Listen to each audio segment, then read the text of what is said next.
이번 영상은 참치백과사전 세 번째 이야기로 가짜 참치의 양대 산맥인 기름치에 대해서 알아보도록 하겠습니다. 정식 명칭은 기름 갈치꼬치이고요. 영명으로는 오일피쉬입니다. 기름에서 보다시피 지방을 상당히 많이 함유하고 있는 생선입니다.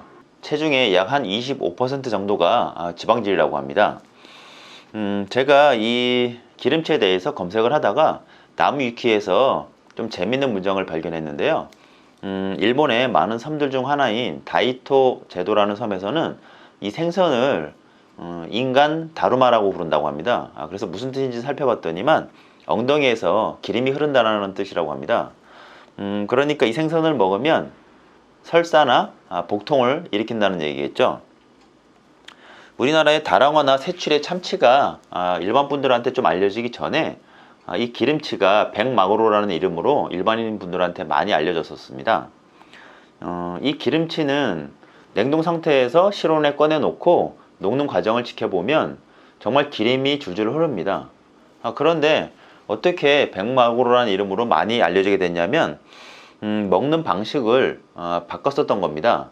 그러니까 해동해서 먹으면 정말 느끼하고 푸석푸석하고 맛이 없죠. 그래서 어떤 조리사분께서 해동하지 않고 이 기름치를 언 상태에서 자른 다음에 김과 참기름장을 함께 손님한테 서비스했던 겁니다. 그런데 재밌는 건 이 기름치가 김과 기름장에 찍어서 먹으면 상당히 괜찮은 회가 된다는 겁니다. 아무래도 기름치 자체가 함유하고 있는 지방질도 많아서 풍미가 조금 더 높아지는 것 같습니다. 그래서 지금까지도 우리나라 분들 중에는 참치 하면은 뭐 김에 싸서 기름장 찍어 먹고 뭐 이런 분들이 상당히 많습니다. 그리고 참치는 약간 얼려 먹어야 돼, 이런 인식을 갖게 한 것도 이 기름치 때문이죠.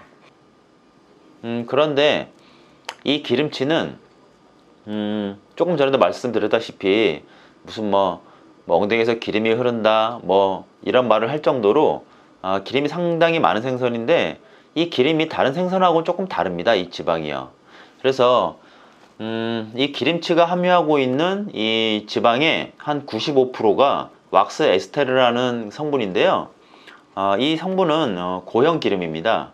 고형 기름인데 이 기름을 섭취하게 되면 소화 자체가 되지 않습니다. 물론 사람이나 동물도 마찬가지고요. 그렇기 때문에 많이 섭취하거나 그러면 복통이나 뭐 두통, 뭐 설사를 유발하는 것이죠.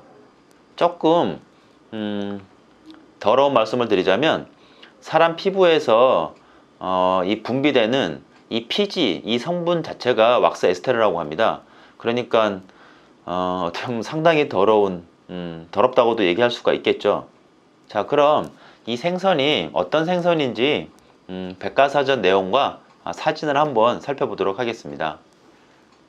자, 참치 백과사전의 내용을 보면요, 농어모 갈치꼬리에 속하는 물고기, 길이가 80에서 2m, 무게가 60kg, 상당히 큰 대형어죠. 말씀드렸다시피 영문으로는 오일피쉬고요. 지방 성분이 왁스 에스테르로 되어 있기 때문에 사람이 섭취할 경우 복통, 설사, 구토, 두통 등의 증상을 보일 수 있다, 이렇게 되어 있고요. 이렇기 때문에 일본이나 이탈리아, 호주 등의 국가에서는 수입이나 식용, 판매를 금지하고 있다고 합니다. 우리나라에서도 2007년도에 이 기름치의 식용 금지 고시안을 추진했으나 총리실 산하규제개혁위원회에서 과도한 규제라는 이유로 무산되었다고 합니다. 이 기름치는 백세치라는 또 다른 이름으로 참치를 회에 대중하게 알린 계기를 만들었고, 참치회를 김과 기름, 소금장에 곁들여 먹는 이상한 식문화를 만드는 어종이기도 하다, 이렇게 되어 있고요.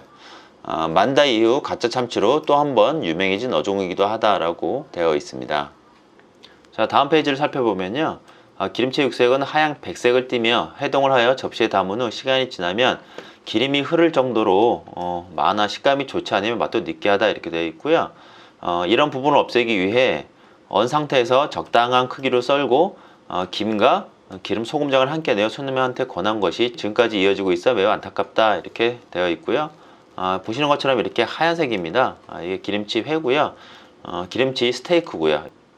이렇게 흰색을 띠고 있습니다. 조금 더 자세한 사진을 보도록 하겠습니다. 언뜻 보면 농어랑도 좀 비슷하죠? 예, 대구랑도 조금 비슷하게 생겼습니다. 지금 보시는 게 기름치 스테이크인데요. 이 상태가 약간 안 좋아서 이렇게 붉으시한 빛이 있는데 아주 상태가 좋은 것들은 정말 하얗습니다. 회로 잘라서 이렇게 조금 확대시켜 놓은 사진이고요. 보시면 이쪽에 이렇게 기름이 조금씩 배어 나오는 것도 눈으로 확인하실 수가 있습니다.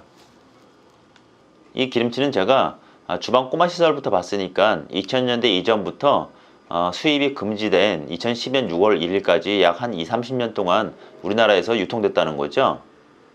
그런데 불과 뭐 한 2년 전 그때까지도 이 기름치를 사용한 식당이 있었다고 합니다. 그러니까 회로 사용한 건 아니고요. 여러분도 잘 아시겠지만 메로라는 생선이 상당히 비싸거든요. 그런데 이 기름치를 메로 구이로 속여서 판매를 했다고 합니다. 많이 드셔보셔서 아시겠지만 이 기름치 같은 경우에는 상당히 부드럽기 때문에 구워 놓으면 일반인도 사실은 분간하기가 힘들죠. 그래서 이렇게 속일 수 있었던 것 같습니다. 여기에 대한 기사도 제가 찾아보니까 몇 개 있는 것 같아서 이 기사도 한번 살펴보도록 하겠습니다. 이 기사는 조금 오래된 기사인데요. 2011년 기사고요. 배탈 유발 기름치, 뭐 참치 둔갑, 줄지 않는 까닭 이렇게 되어 있는데요. 이 줄지 않는 까닭에 대해서는 규제개혁위원회가 기름치 사용을 금지토록 한 보건당국의 방침을 과도한 규제라고 해서 반대에 무산됐다 이렇게 되어 있고요.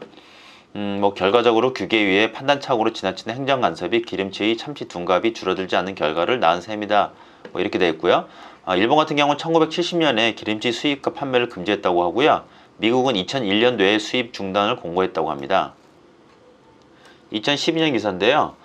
섭취 시 복통, 설사 등을 일으키는 기름치의 식품 원료 사용이 6월부터 전면 금지된다 이렇게 되어 있는데 2012년 6월부터 전면 금지됐었죠. 6월 1일부터는 기름치를 식품의 제조, 가공, 조리에 전혀 사용할 수 없게 된다 이렇게 나와 있고요. 그런데 원형어선 등을 통해서 타워전과 함께 반입되는 기름질의 경우 국외로 수출하거나 사료 등 식품 위의 용도로만 사용해야 된다 이렇게 되어 있습니다. 그러니까 완전히 국내에서 사라지는 그런 건 아니죠. 2016년 기준으로 기름치는 키로당 4,500원에 비해 참치, 새치는 키로당 12,000원, 13,000원, 메로는 22,000원, 23,000원 수준이다 이렇게 되어 있죠. 그러니까 메로가 워낙 비싸다 보니까 이 기름치를 메로구이로 속여 판 집이 많았던 것 같습니다. 다음 기사를 보시면요. 왁스 원료, 단속업소 5곳 중 한 곳이 눈속임 이렇게 되어 있고요. 제가 조금 의외로 생각한 건 이 기름치를 유명 인터넷이나 쇼핑몰에서도 참치를 허위해서 판매를 했었다고 합니다. 조금 이해가 안 되는 부분이기도 한 것 같습니다. 자, 보시면 2018년 작년 기사죠. 비싼 메로구이 알고 보니 기름치. 그래서 생선의 유전자 판별법까지 나왔다고 합니다. 점성어를 민어로, 기름치를 메로로. 이게 얼마나 많은 음식점에서 이렇게 속여서 팔았으면 이렇게 유전자 이렇게 분석법까지 나오고 그랬는지 조금 안타깝긴 하네요. 우리나라도 2007년에 이미 이 생선에 대한 유해성을 알았음에도 뭐 이런저런 행정적인 절차 때문에 2012년에 가서야 금지됐다는 게 좀 이해가 되지 않는 부분이기도 합니다. 이렇게 유해한 생선을 5년 동안이나 국민들한테 더 먹게 했다는 게 글쎄요, 뭐 행정적인 이유는 잘 모르겠지만 이해가 선뜻하진 않습니다. 이번 영상에서는 참치 백과사전의 내용 중에 가짜 참치 기름치에 대해서 한번 알아봤고요. 다음 시간에는 참치 백과사전 네 번째 이야기로 여러 가지 참치 해동법에 대해서 알아보도록 하겠습니다. 감사합니다.